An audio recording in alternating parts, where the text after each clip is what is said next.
ये वक्त का तकाजा ही तो है जनाब। जो शख्स पहले कुश्ती की रिंग में सामने वाले को अपने दांव पेच के जरिए हंसते हुए जमीन पर गिरा देता था तो लोग तालियां बजाते थे, मेडल दिए जाते थे और उन मेडल्स को गले में डालकर ये शान से हाथ उठाता था। लेकिन आज तस्वीर बदल गई। अब कानून ने मेडल्स की जगह इसके हाथों में हथकड़ियां पहना दी। लेकिन ऐसा नहीं कि ये सब कुछ अचानक हुआ हो, क्योंकि पहली बार में कोई किसी का कत्ल नहीं करता, कोई किसी की पिटाई नहीं करता और कोई किसी गैंगस्टर्स के ताल्लुकात में नहीं होता। क्योंकि अब तो ये भी साफ होने लगा है कि लाखों करोड़ों कमाने वाला कोई शख्स महज 25,000 के किराए के लिए किसी को मौत की नींद नहीं सुलाता। आखिर रिश्ते तो पुराने ही लगते हैं। रिश्ते मतलब गुनाह से ताल्लुकात। वक्त बदला तो जन्मदिन हवालात में गुजरा और केवल वक्त को ही दोष क्यों दिया जाए। जब करतूत और खासकर पुरानी करतूतें भी छलकती हैं तो फिर गुनाह की कुछ ऐसी ही तस्वीर तैयार होती है। पहलवान सुशील कुमार, जिसने अपने दम पर हिंदुस्तान को मेडल दिलवाए हों, जिसे कुश्ती प्रेमी अपना रोल मॉडल मानते हों, उस पर कत्ल का आरोप। और अब तो वो तस्वीरें भी सामने आ चुकी हैं, जिसके बाद शायद पुलिस को भी ज्यादा मशक्कत नहीं करनी होगी।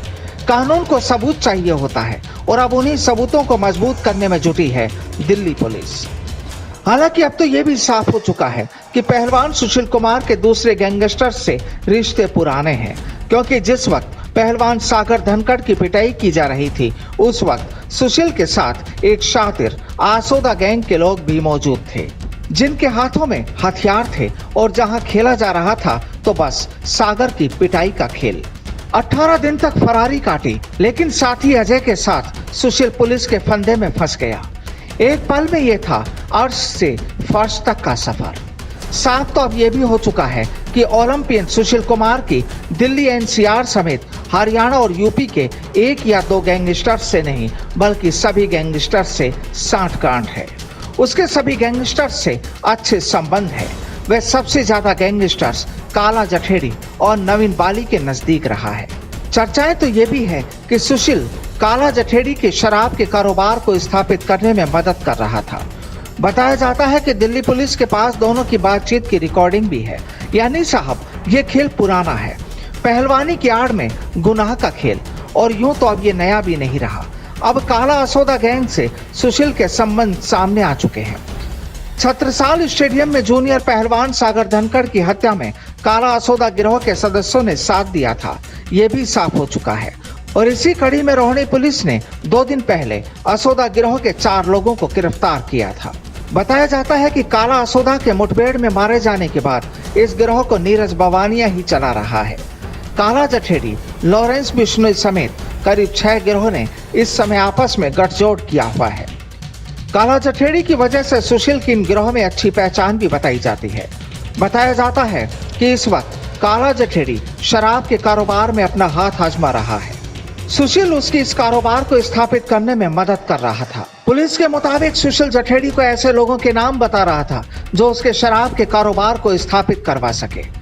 आपको बता दें कि दिल्ली पुलिस ने शुक्रवार को रोहित करोर नाम के एक और आरोपी को गिरफ्तार किया है और इस केस में पुलिस सुशील समेत अब तक 8 आरोपियों को पकड़ चुकी है।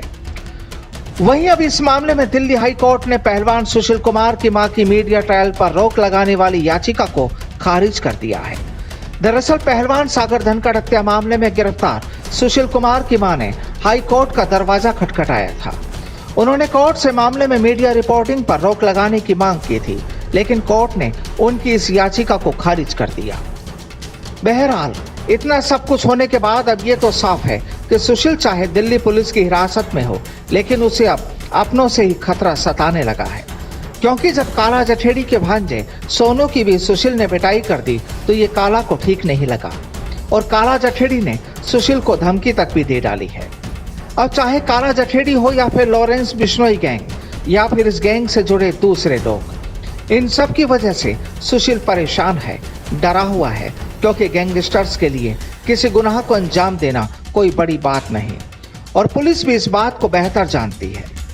बहरहाल अब पुलिस की नजरें भी सब जगह टिकी है, लेकिन हाँ, सुशील की पहलवानी की कहानी का तो द एंड हो चुका है, ये भी सब जानते हैं।